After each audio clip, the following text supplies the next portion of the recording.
Dahil natapos po yung 2 weeks natin ng prayer and fasting.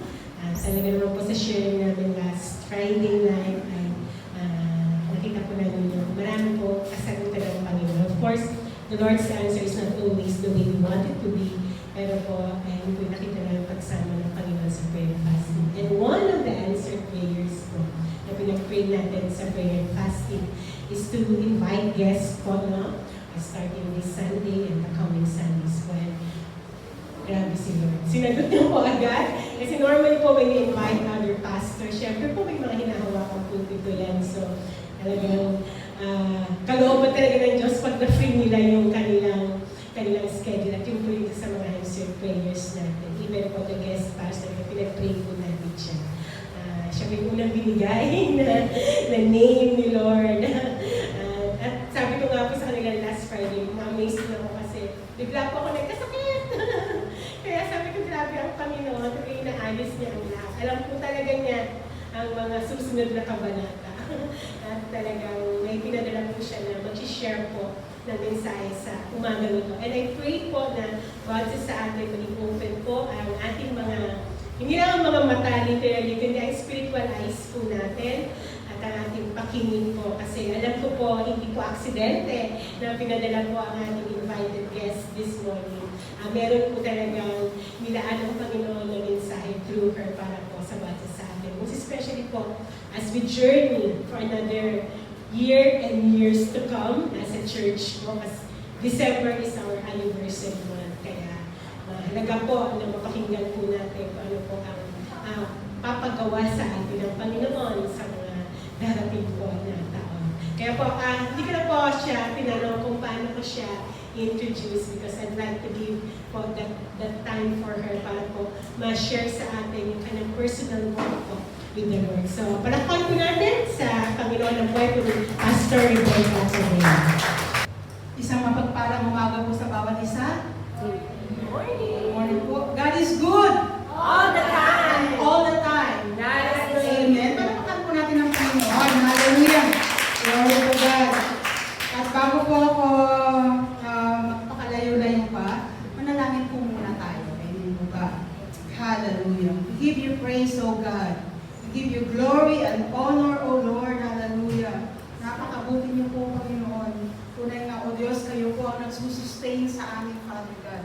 Ano man ang mga sitwasyon namin, Panginoon, ano man ang aming pinagdadaanan, Panginoon, you are always good to us, Lord. Hallelujah. Kaya, Panginoon, sa umagang ito, hayaan mo nga po, O Diyos, ano man po ang iyong kapahayagan sa bawat isa po sa amin, Panginoon.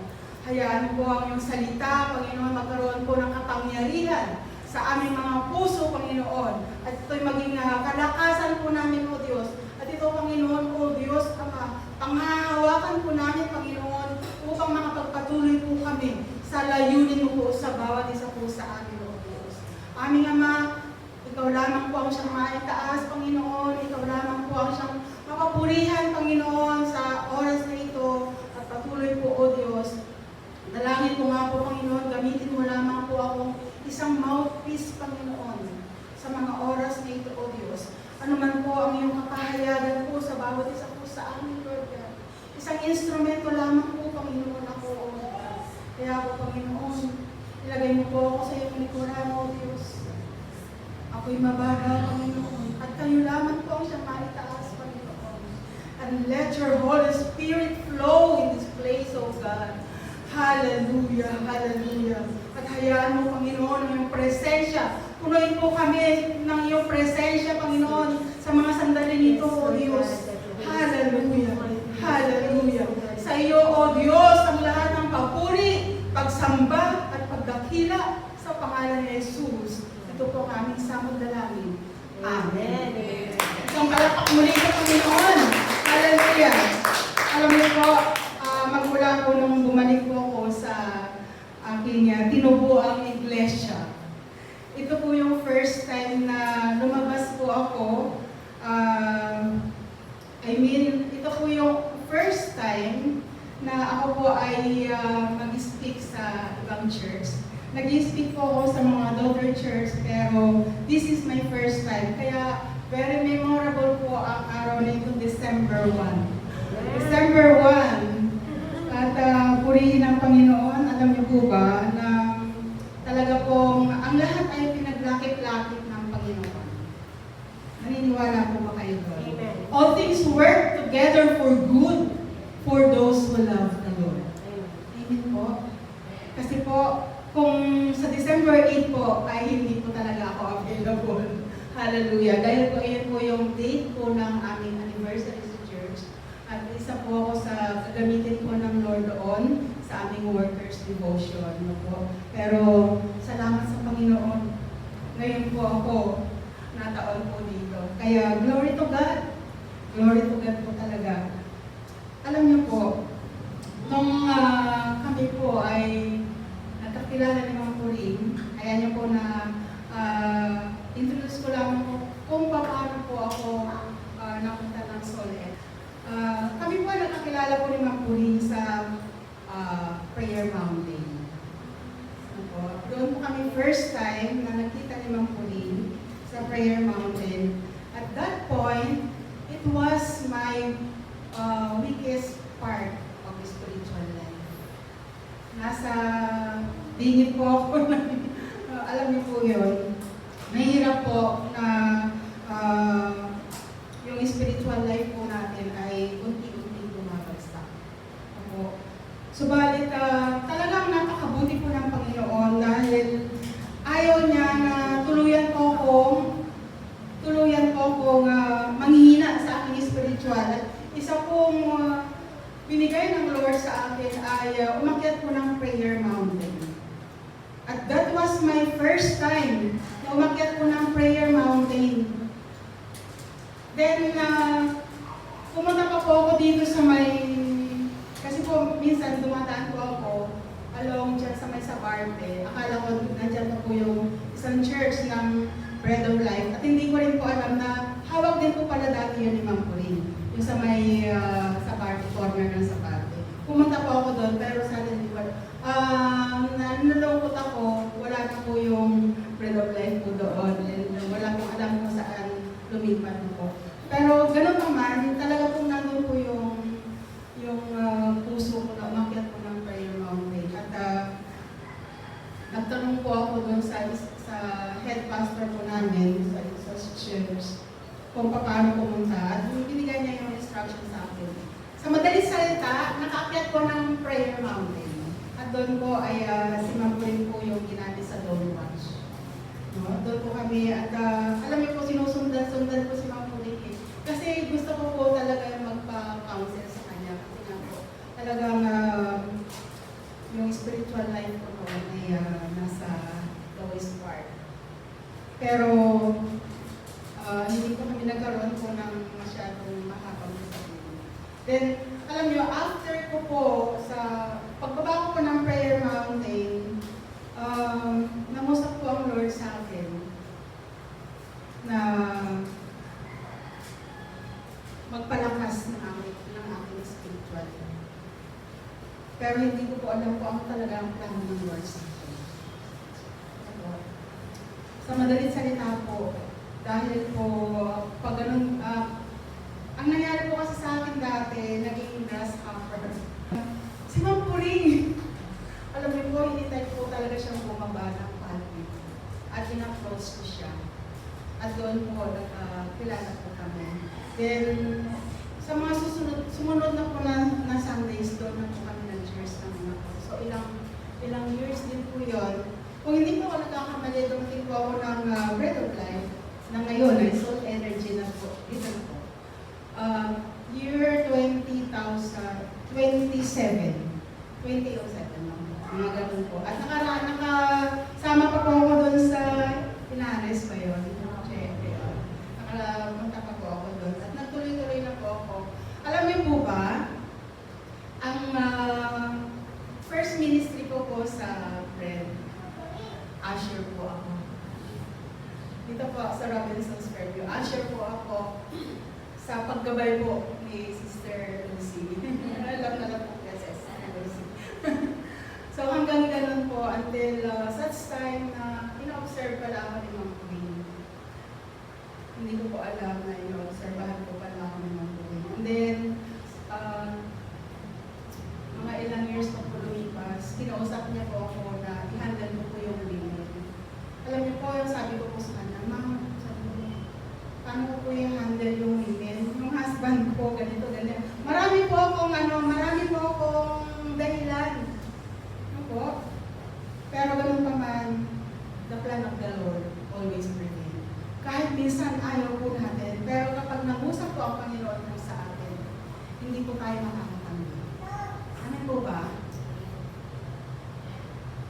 Kaya glory to God. At alam niyo, dumating din po sa point na talagang kinaugnay ko ako ng Lord. Bumalik po ako sa aming tinubuang iglesia, which is dito po sa my Project 8. At ang hirap po magpaalam kay ma'am. Merong iyakan blues. At talagang nung una po ako nagpaalam kay ma'am, actually hindi po muna niya ako pinayagan. Then nag-pray po ako. Kasi sabi ko, Lord, kayo po ang bahala ko talagang. Ito yung kalooban mo na bumalik po ako sa aking tinubuang iglesia. Kayo po ang gumawa ng paraan. At the second time around, kinausap po si ma'am. Kami lang po talagang dalawa. Nag-one-on-one po kami doon sa Silid Aralan. Silid? Silid ano po yun? Tuklasan. Silid Tuklasan na yun. So nag-usap po kami. At yun po, sabi ko, ma'am, ito po yung sinasabi ng Lord sa akin. Alam niyo po yung pagkasabi ko, ma'am, ito po yung sinasabi ng Lord sa akin. Sabi niya, kung yun ang sinasabi ng Lord sa akin, sa iyo, sabi niya, ma'am, wala akong magagawa. Then yun, sabi niya, hayaan mo na, alam niyo po, hinatid pa po ako nila ni Chopay, dun sa may napunta po sa amin. Yung last na pag-usap namin na matagal ng Lord. Kaya, alam niyo po, alam ko na sa mga panahon na ito, kung nakatunghay man ang ating pastor, natutuwa po siya sa bawat isa po sa atin. Amen po ba? Amen. Lalo-lalo na po sa inyo po, na nagpapatuloy po kayo, na kahit wala na po si Pastor Apuli, ay nagpapatuloy po kayo sa gawain ng Panginoon. Talapakan po natin ang Panginoon. Napakahirap po sa isang iglesia na bigla po nawala. Na bigla po nawala ang kanilang pastor. Meron din po kami isang daughter church sa Bicol. Namatay din po yung pastor doon. Until now, wala pa po namatay yung pastor doon.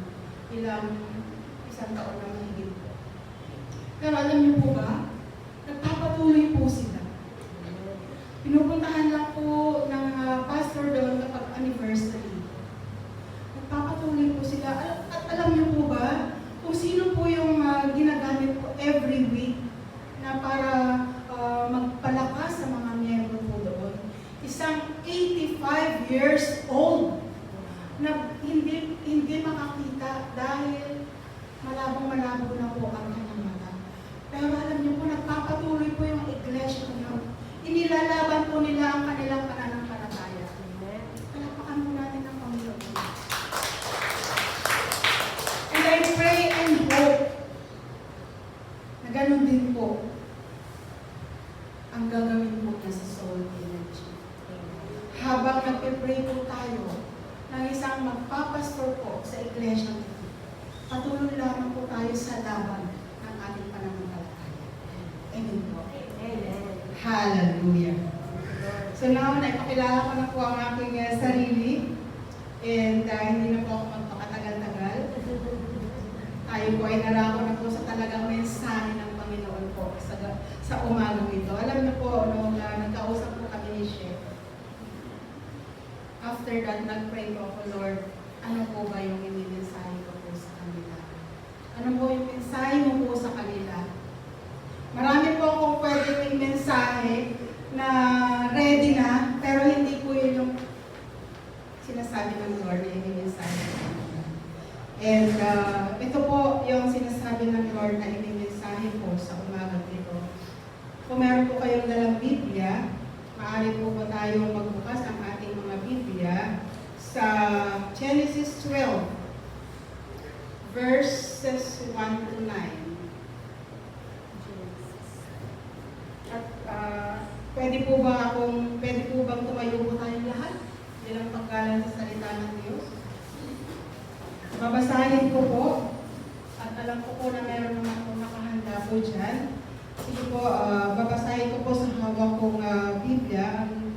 Ang version ko nito ay Magandang Balita. Sabi po dito, sa Genesis 12, verse 1 to 9, sabi po dito, sinabi ni Yahweh kay Abram, Lisanin mo ang iyong bayan, ang tahanan ng iyong ama at mga kamag-anak at pumunta ka sa bayang ituturo ko sa iyo. Pararamihin ko ang iyong mga anak at apo at gagawin ko silang isang malaking bansa. Pagpapalain kita at gagawin kong dakila ang iyong pangalan at ikaw ay magiging pagpapala sa marami. Verse 3, ang sa iyo'y magpapala ay aking pagpapalain at ang sa iyo'y sumumpa ay aking susumpain. Sa pamamagitan mo, lahat ng mga bansa sa daigdig ay aking pagpapalain. Verse 4, sumunod nga si Abram sa utos ni Yahweh. Nilisan niya ang Haran noong siya'y 75 taon. Sumama sa kanya si Lot. Isinama ni Abram ang kanyang asawang si Sarai at si Lot na pamangkin niya. Dinala niyang lahat ang kanyang mga alipin at mga kayamanang naipon nila sa Haran. Pagkatapos nito'y nagtungo siya sa Kanaan. Pagdating nila roon, nagtuloy si Abram sa isang banal na lugar sa Shechem, sa malaking puno ng More. Nooy naroon pa ang mga Kananeo. Nagpakita kay Abram si Yahweh na nagsabi sa kanya, ito ang lupang ibibigay ko sa iyong lahi. At nagtayo si Abram ng altar para kay Yahweh na nagpakita sa kanya. Buhat doon, nagtuloy siya sa kaburulan sa silangan ng Bethel at huminto sa pagitan ng Bethel na nasa kanluran at ng Ai na nasa silangan. Nagtayo rin siya roon ng altar at sumamba kay Yahweh. Mula roon, unti-unti silang nagpatuloy papunta sa gawing timog ng Kanaan. Purihin ng Diyos sa pagkabasa ng kanyang salita. Maaari na po tayong makaupo. Ang mensahe ng Panginoon ay sa umagang ito ay pinamagatan ko pong obedience is the way to blessedness. Naniniwala po ba kayo na obedience is the way to blessedness? Hallelujah. So dito po sa Genesis, ito po yung, kung babasahin po natin from Genesis to 11, ito po yung tinagurian na Book of Beginning. Ang Book of Genesis is the Book of Beginning. Because from Genesis 1 to 11, dito po natin makikita yung cover ng creation, the fall of man, the flood, and the growth of the nations. And then, after po dito, bigla po dito po sa chapter 12, ay makikita po natin na nakafocus po sa isang tao. Sino po ito? Si Abraham, na dati po ay ang tawag po sa kanya ay Abram. Ang ibig sabihin po ng Abram ay exalted father. And then later ay tinawag siyang Abraham ng Panginoon, na tinagurian pong Father of all nations. So makita po natin yung mga pagkakaiba po. God chose Abraham to be the father of Jewish race. At dito po makikita po natin si Abraham ay hindi naman siya isang hari para piliin siya ng Panginoon para mamuno. Pero ano po ba ang meron po kay Abraham? Bakit sa dinami-dami po ng angkan ng tao ay bakit si Abraham? Bakit pinili si Abraham ng Panginoon? So habang pag-aaralan po natin, habang tayo po ay pupunta sa mga verses na binasa po natin, ay malalaman po natin kung bakit pinili ng Panginoon si Abraham, si Abram, na father of the nation, of all nations, di ba po? Abraham was called by God as a model or prototype of blessedness. Bakit po? Bakit po pinili si Abraham? At ano po ba yung background ni Abraham? Si Abraham, anak po siya ni Terah. Kung babalikan po natin ang ating Biblia, at he was was known as the founder of the Hebrew nation, father of the people of God, and he descended from Noah. So, ibig sabihin po, ang lahi ni Abraham ay nagmula po kay Noah.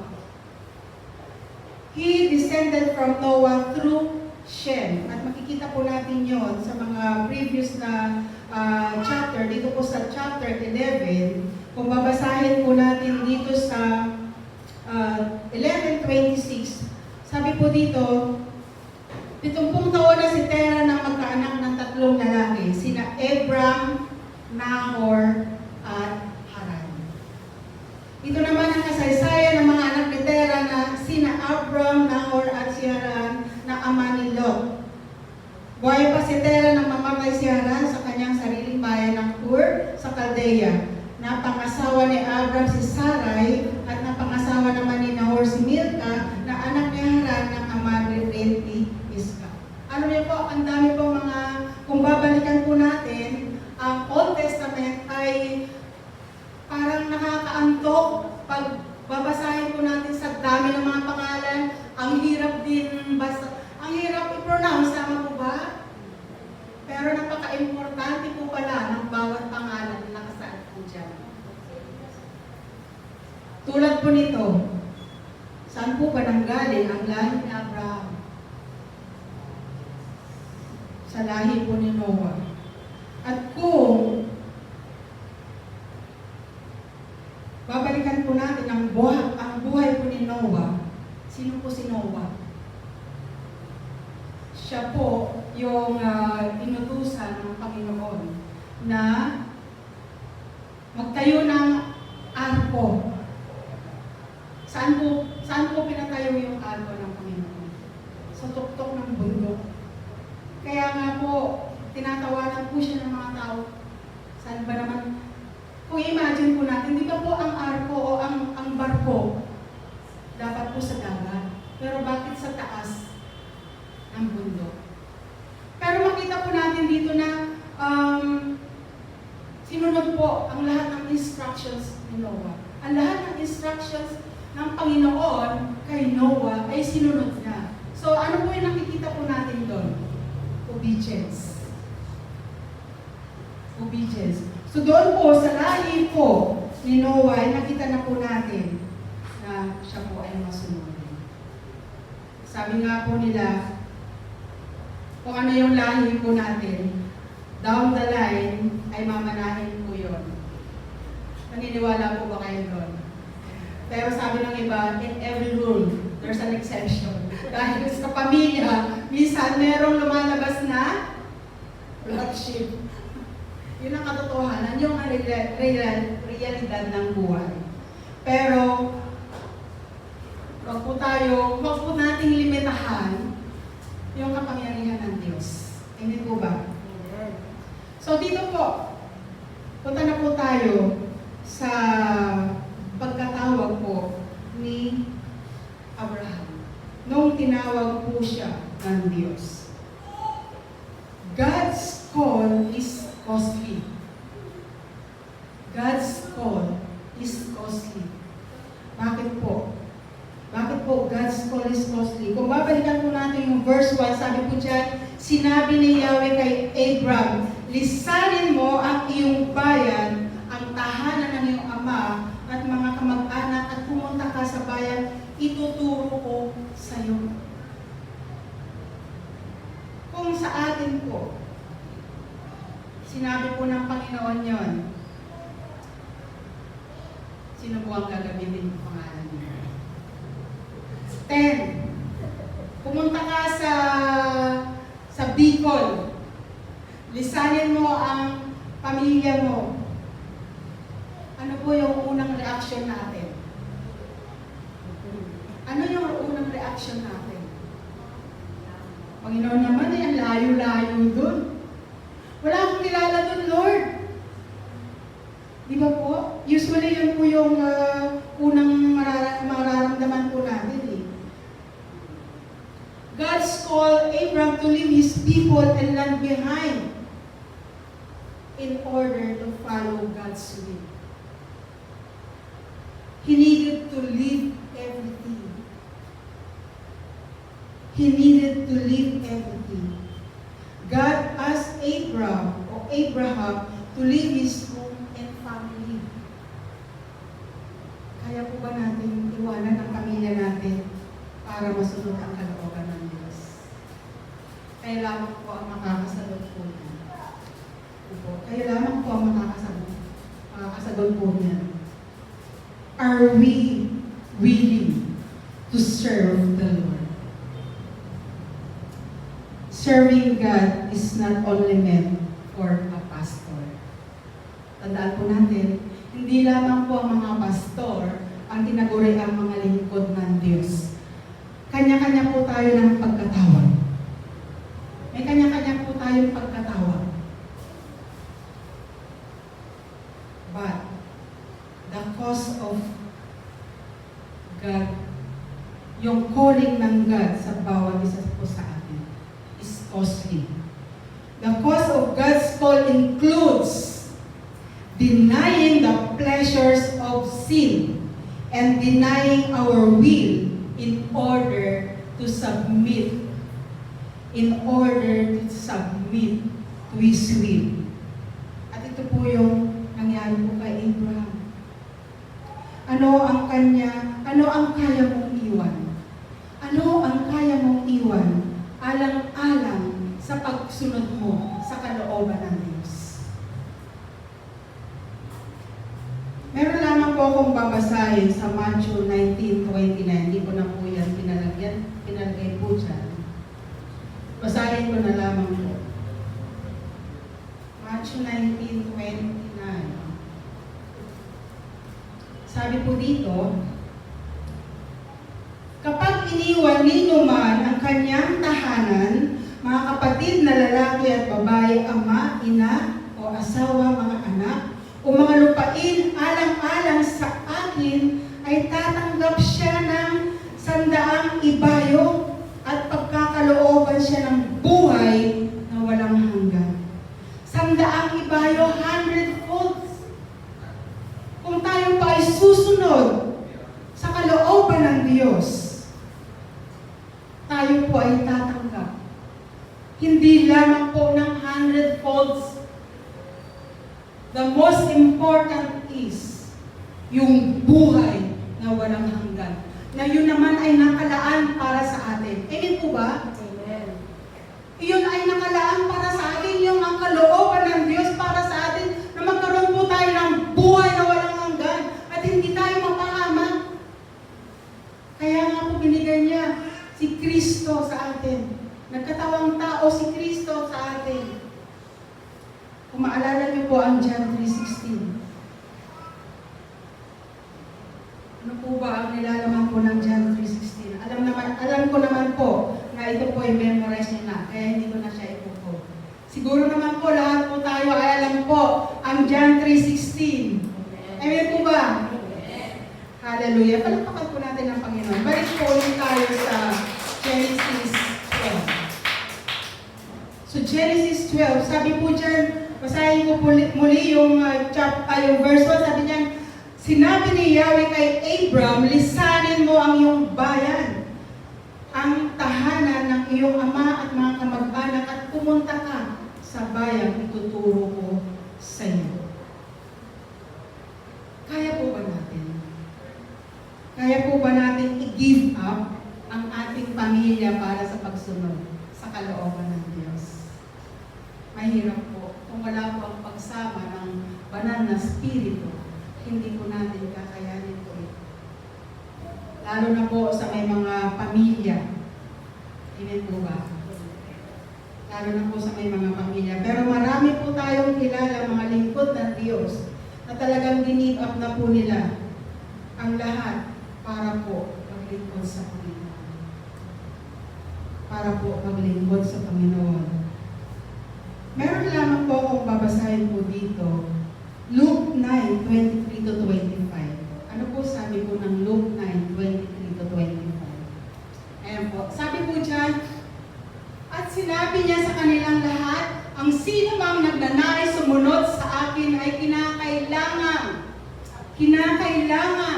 itakwil ang kanyang sarili.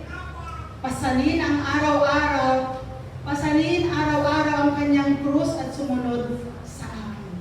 Ano po sabi ko dyan? Itakwil ang sarili. Ang naghahangad na maligtas ng kanyang buhay ay mawawala nito ngunit ang mawala ng kanyang buhay alang-alang sa akin ay magkakamit nito. Sabi po ng Panginoong Yesus po yan. Ano nga ang mapapala ng tao, makamtan man niya ang buong daigdig, kung mapapahamak naman at mawawala ang kanyang buhay. Minsan po, nahihirapan po tayong ma-discern kung ano po yung kalooban ng Panginoon po sa atin.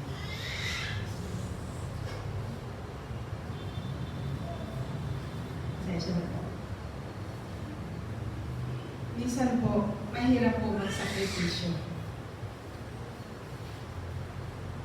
Kaya po ba?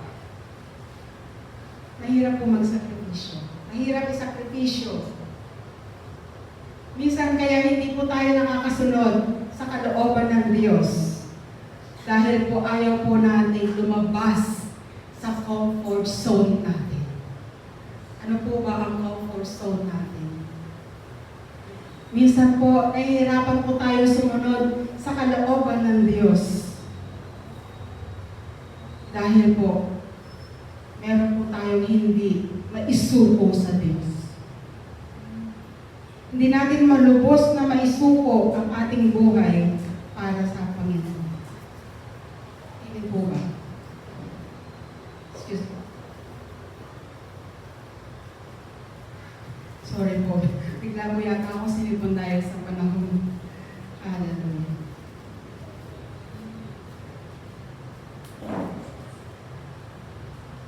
Minsan, hindi natin masunod yung kalooban ng Diyos because we are not willing. We are not willing to suffer. And we are not willing to be uncomfortable. Yun po yung katotohanan, mga kapatid. Ano po ba yung sinasabi ng Luke 9:23? Kaya ba po natin na itakwil ang nais ng ating sarili? Kaya po ba natin pasanin ang krus araw-araw? Mabigat po yun. Literally, mabigat po yun. Pero ano po ba yung cross na sinasabi po dito? Kaya po ba nating lisanin yung mga desire ng ating sarili para sa kalooban ng Diyos? Kung wala po ang pagsama ng banal na Espiritu, hindi po natin kakayanin ito. Kahit ilang taon na po tayong Kristiyano,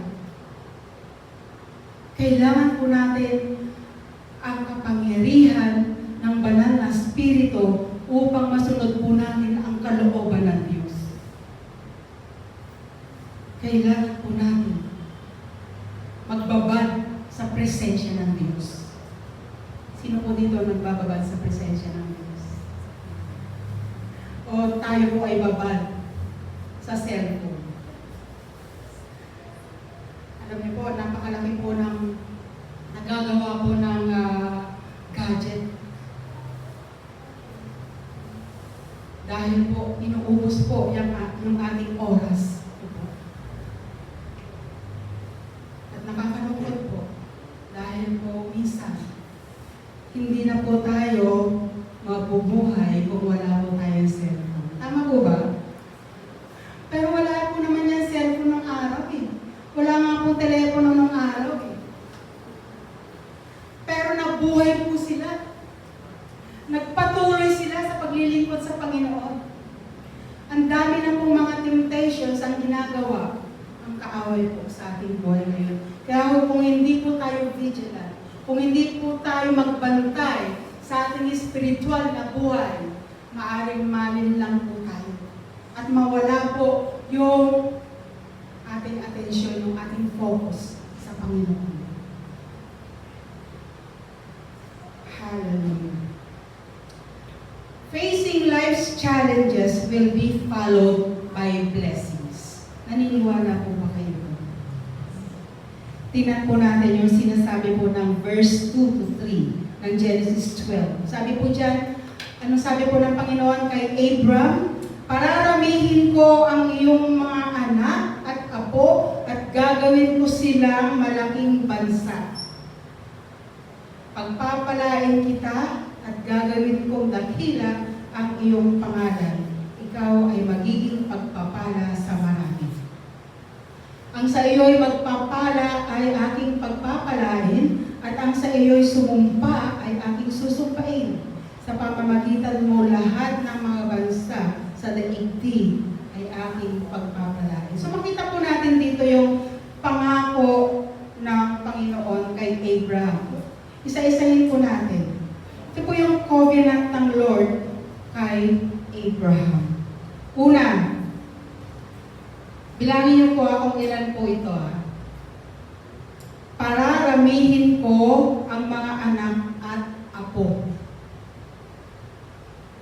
Nung sinabi po ng Panginoon kay Abraham na pararamihin ko ang iyong mga anak at apo, meron pong malaking problema po dito. Ano po ba yung sitwasyon na Abraham nung sinabi ng Panginoon yun sa kanya? Una, matanda na siya. Pangalawa, si Sarai na kanyang asawa ay hindi na dinadala. Pero sabi ng Panginoon, pararamihin ko ang iyong mga anak at ako. Meron po bang mahirap sa Panginoon? Wala pong mahirap kung kalooban ng Panginoon ito. Pangalawa, sabi niya, gagawin ko silang malaking bansa. Pangako po yan ng Panginoon kay Abraham. Pagpapalain kita. Gagawin kong dakila ang iyong pangalan. Diba po? Sabi po, Father of all nations. Dakila ang iyong pangalan. Gagawin kong dakila ang iyong pangalan. Na hanggang ngayon, ay kilala po natin ang buhay ni Abraham. Amen po ba? Sino po ba dito ang hindi nakakilala kay Abraham? Father Abraham. Diba may kantang ganon? Maski yung mga Sunday school kids, kilala po si Abraham. Hallelujah. Ilan na po yung binanggit ko? 4 na. Panglima, sabi po dyan, ikaw ay magiging pagpapala sa marami. Grabe po, no? Grabe yung pangako ng Panginoon kay Abraham. Pang-anim, ang sa iyo ay magpapala ay aking pagpapalain. I will bless those who bless you. So kapag pinagpala si Abraham, pagpapalain din yung tao na yun. At sa 7, pang-pitong pangako ng Panginoon, sa pamamagitan mo, lahat ng mga bansa sa daigdig ay aking pagpapalaan. Tingnan po natin yung Matthew 1. Ano po ba ang nakalagay po dyan? Punta po ulit ako sa Matthew chapter 1. Sabi po dito, ito ang talaan ng mga ninuno ni Jesucristo na mula sa angkan ni David, na mula naman sa lahi ni Abraham. Nakita po niyo yun? Yung genealogy ng Panginoong Hesus, galing po siya sa lahi ni Abraham. Sabi po sa 2, mula kay Abraham hanggang kay Haring David, ang mga ninuno ni Jesus ay sina Abraham, Isaac, Jacob, na ama ni Juda at ng kanyang mga kapatid. So nakita po natin dito, di ba po, yung pangako po ng Panginoon kay Abraham ay natupad. Sa pamamagitan mo, lahat ng mga bansa sa daigdig ay aking pagpapalain. Balik po tayo sa Genesis. Nahilo po ba kayo? Nasusundan po ba? Hallelujah. Balik po tayo sa Genesis 12. Sabi po dito sa verse 4 to 6. Sabi dyan, sumunod nga si Abraham sa utos ni Yahweh Nilisan niya ang Haran noong siya 75 taon. Pero niya yan, 75 taon, naglilingkod pa sa Diyos. Sino po dito ang 75 taon na? Meron na po ba? 60 pataas. Kagaya ko. Hallelujah. Marami-rami na rin. Mga seniors na. Mga senior na sa priority lanes na. Ano po? So makita po natin dito, obeying God's command is the way to blessedness. Obeying God's command is the way to blessedness. Balikan ko po. Verse 4. Sumunod nga si Abraham sa utos ni Yahweh. Nilisan niya ang Haran noong siya'y 75 taon. Sumunod. Meron po ba tayong nabasa dito nagreklamo si Abraham? Wala po, di po ba? Sumunod lang siya. Sumunod lang siya sa Panginoon. At nakita po natin dito, ilang taon siya? 75 years. Walang pinipiling edad ang Diyos sa paglilingkod. Amen po ba? Amen. Ulitin ko po. Walang pinipiling edad ang Diyos sa paglilingkod. Amen. Tandaan po natin yan, mga kapatid. Kaya kung ilang taon ka ngayon at tinatawag ka ng Panginoon, huwag mong gawing alibay ang edad mo. Dahil si Abraham, 75 years old, pero naglalakbay pa papuntang Kanaan. At ang way of transportation noon ay puro lakad. Tayo nga po ngayon, naka-aircon pa tayo eh. May sarili pa tayo sa sakyan. Amen po ba? May hadlang pa po ba para tayo ay maglingkod sa Panginoon? Lahat nandyan na. Napaka dali na po ng transportation ngayon. Noon po, sila po naglalakbay, dala-dala yung kung ano yung mga kailangan nila, ilang milya-milya ang kanilang nilalakad para mapuntahan lang yung pinapapuntahan sa kanila ng Diyos. Pero tayo po, saan po ba tayo nanggagaling? Yung iba dyan sa likod, yung iba sa saan lugar na po, pero purihin ng Panginoon, nandito po kayo ngayon. Amen po ba? Glory to God, palakpakan po natin ang Panginoon. Hallelujah! Hanggat may hininga, may pag-asa. May hininga pa po ba tayo? Hinga-hinga. Hallelujah! Paghinga, sabay, hallelujah! Purihin ang Diyos. Amen. Amen. Hallelujah. Napakabuti po ng Panginoon po sa bawat isa po sa atin. Isang pangako ng Diyos kay Abraham ay pararamihin ko ang iyong mga anak at apo at gagawin ko sila malaking bansa. So ito po yung, ano po ba yung sitwasyon ni Abraham? Nung sinabi po ng Panginoon, nung nangako ang Panginoon sa kanya na pararamihin niya ang kanyang mga anak at apo at gagawin ko silang malaking bansa. Sa Genesis 15, verse 1 to 6. Ayan po. Sabi po dyan, pagkaraan ng lahat ng ito, si Abraham ay nagkaroon ng isang pangitain. Sinabi sa kanya ni Yahweh, Abraham, huwag kang matakot. Ako ang iyong kalasag na mag-iingat sa iyo. Bibigyan kita ng napakalaking gantimpala. Ngunit, nagkaroon po ng agam-agam si Abraham. Sabi po niya, ngunit sinabi ni Abraham, Panginoong Yahweh, ano pang kabuluhan ng gantimpala mo sa akin kung wala naman akong anak? That time po, si Sarai po ay hindi pa po nagkakaanak. Wala akong tagapagmana kundi si Eliezer na taga Damasco. Pero sabi po dyan, hindi mo ako pinagkalooban ng anak, kaya alitin kong ito ang magmamana sa aking ari-arian. Pero ano pong sabi po ng Panginoon sa mga susunod na hanggang 6 lang pala, no? At doon po sa 16, sa 16, tingnan po natin, ano po sabi dyan? Hindi magkaanak si Sarai na asawa ni Abraham. So, asan po yung pangako ng Panginoon na pararamihin ko ang iyong mga anak at ako? Di po ba? Sa Genesis 18 verse 11, laktaw lang daw po tayo. Ang mag-asawang Abraham at Sarah ay parehong matanda na at hindi na tinaratnan si Sarah. Pero alam niyo po ba, na nagkaanak po si Sarah, ilang taon?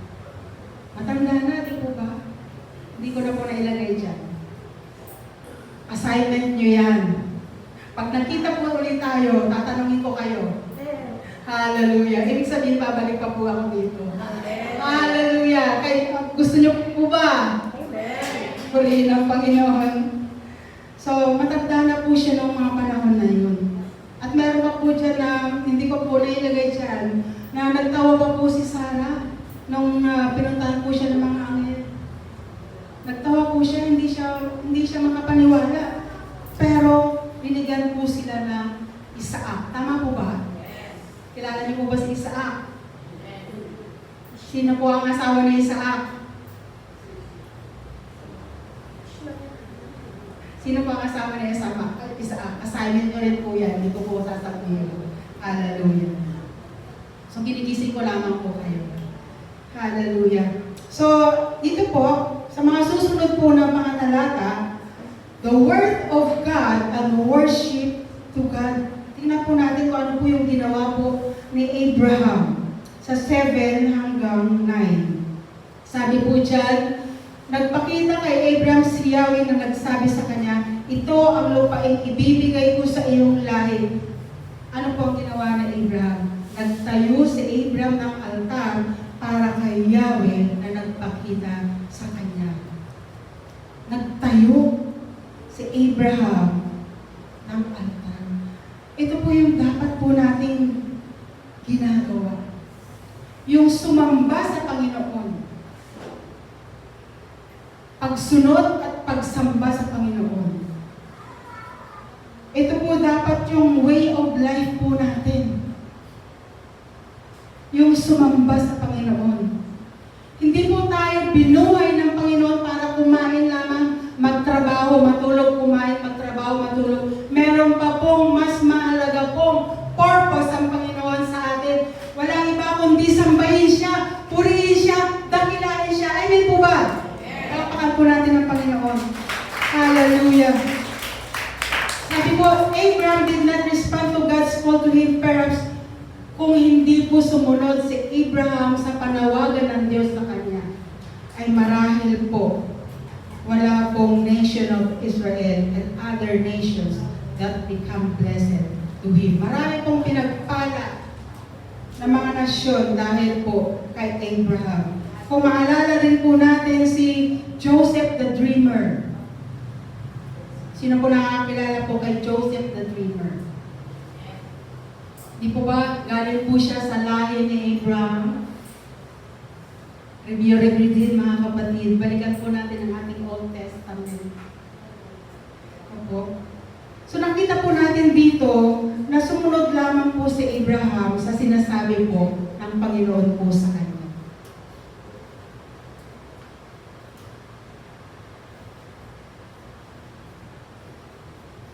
Alam niyo po, mga kapatid, ang pagsunod po sa kalooban ng Panginoon ay hindi po madali.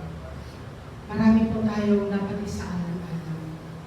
Marami po tayong isasakripisyo. Kailangan po nating lumabas sa ating comfort zone. Ano po ba itong comfort zone na ito? Ito kung saan tayo ay kampante. Ito kung saan tayo ay nakakapahinga sa oras na gusto po natin. Pero kapag ikaw ay lingkod ng Diyos, kapag may panawagan ka sa Diyos, kahit gusto mong magpahinga, hindi ka makapahinga. Pero ang pagsunod sa kalooban ng Diyos ay merong pagpapala. Ang pagsunod sa kalooban ng Diyos ay merong pagpapala.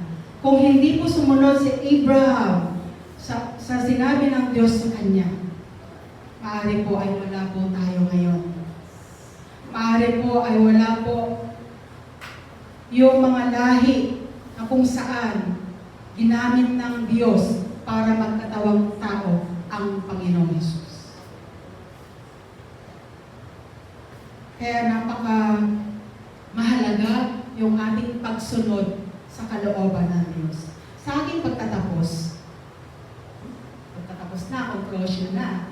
Ito yung favorite ng lahat. Ay, salamat ako sa Pastora. Ay, salamat makakapagkapi na ako. Hallelujah.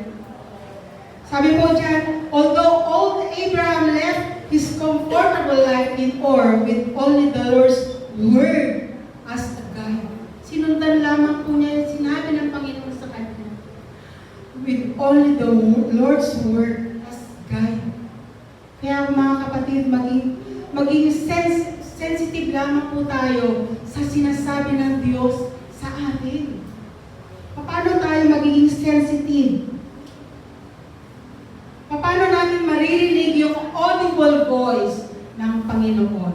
Paano natin maririnig yung audible voice, yung sinasabi yung maliit na tinig ng Diyos sa atin kung busy tayo? Kung hindi natin binibigyan ng sapat na panahon ang Panginoon. Kung hindi tayo nagkakaroon ng quiet time. Mahalaga po na mayroon po tayong quiet time. Mahalaga po na tayo po ay nagbabasa ng salita ng Diyos. Dahil po dito po mangungusap ang Panginoon po sa atin.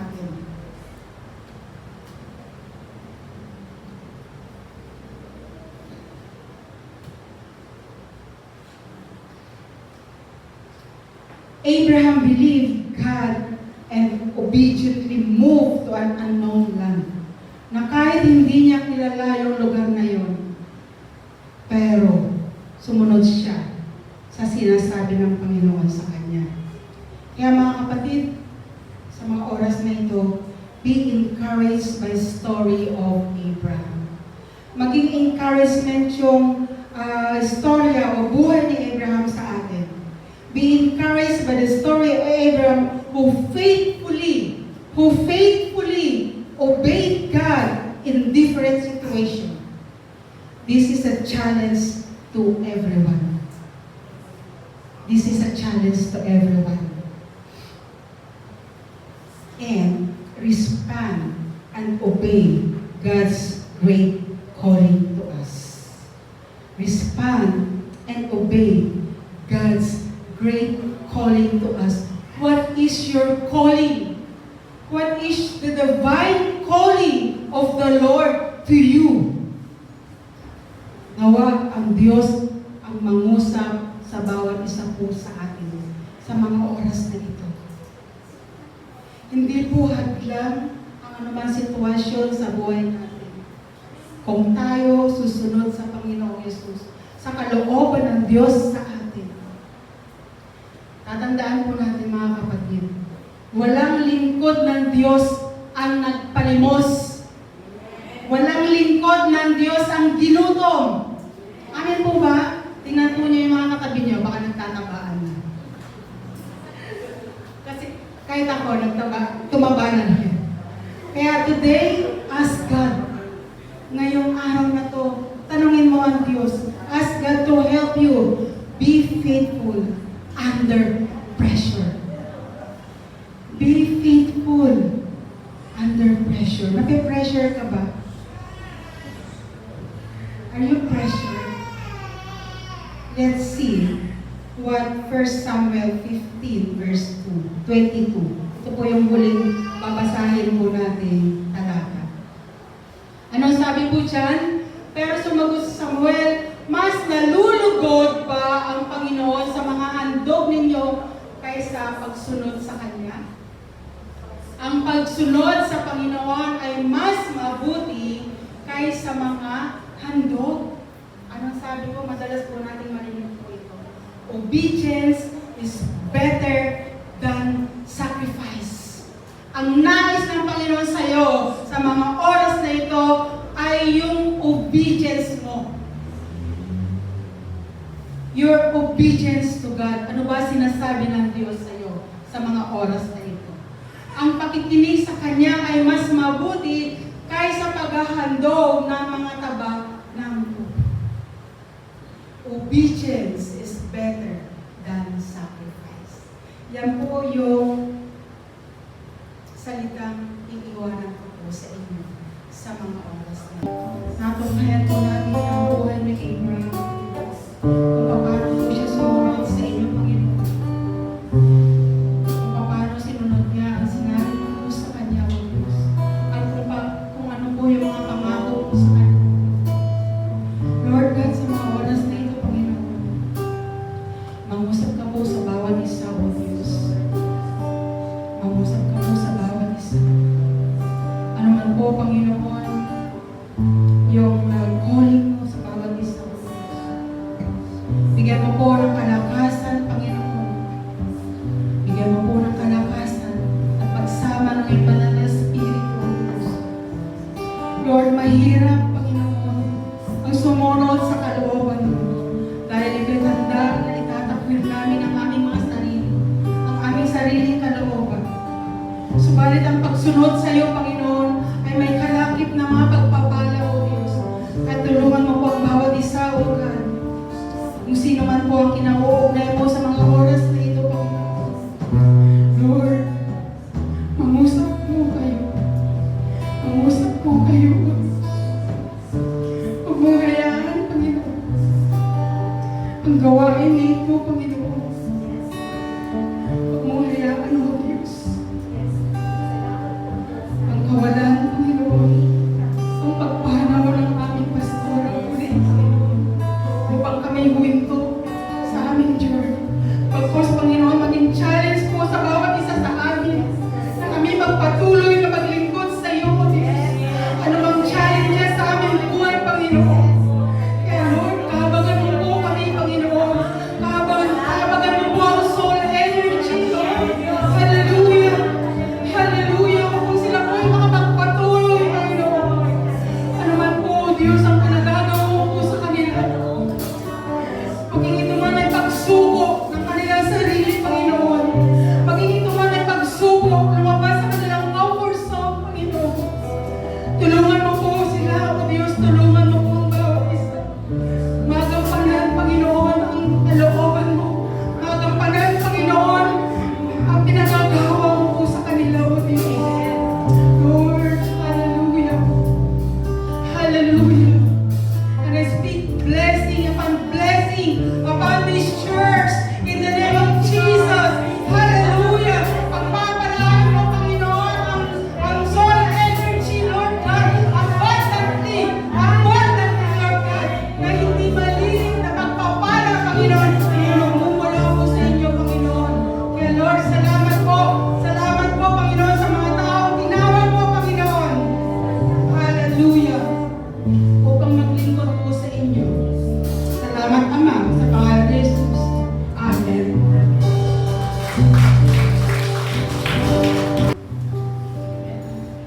Manalangin po ulit. Hallelujah. Hallelujah, Lord God. Panginoon, maraming salamat po, Diyos, sa umaga na ito, Panginoon, sa bagong revelasyon na naman ay pinabot po sa amin through our guest speaker, Lord God, Pastor Becky, O Lord. Maraming salamat, Panginoon, Ma, sa pagbubukas mo sa aming mga spiritual eyes, spiritual ears, Lord God, sa aming puso, isipan, Panginoon, na for refreshing us, O God, the life of Abraham and Sarah, O Lord God. Salamat po, Panginoon. Totoo nga po, Panginoon, na obedience is the way to blessedness, Lord God. Kaya, Panginoon, tulungan mo ang bawat isa na yung narinig namin na mensahe mo, ipabuhay namin, Panginoon. Maging katuruan po ito, Panginoon, parang mas sumusunod pa kami sa inyo, Panginoon, like what Abraham did, O Lord God. Even before, Lord God, nung hiningi mo, Panginoon, yung kanyang anak na sa Isaac, Lord God, na ialay mo sa inyo, Panginoon, sumunod siya. Wala siyang tanong-tanong, Panginoon. Nawa, ganun din po kami, Panginoon, mga O Diyos. Ang pagsunod sa iyo, Panginoon, ay pagpapalahin mo, Panginoon, dahil ikaw, Panginoon, nagsabi nito. You promise us, O Lord God, Panginoon, ng mga O Diyos, sa iyong salita, Panginoon,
you are with us.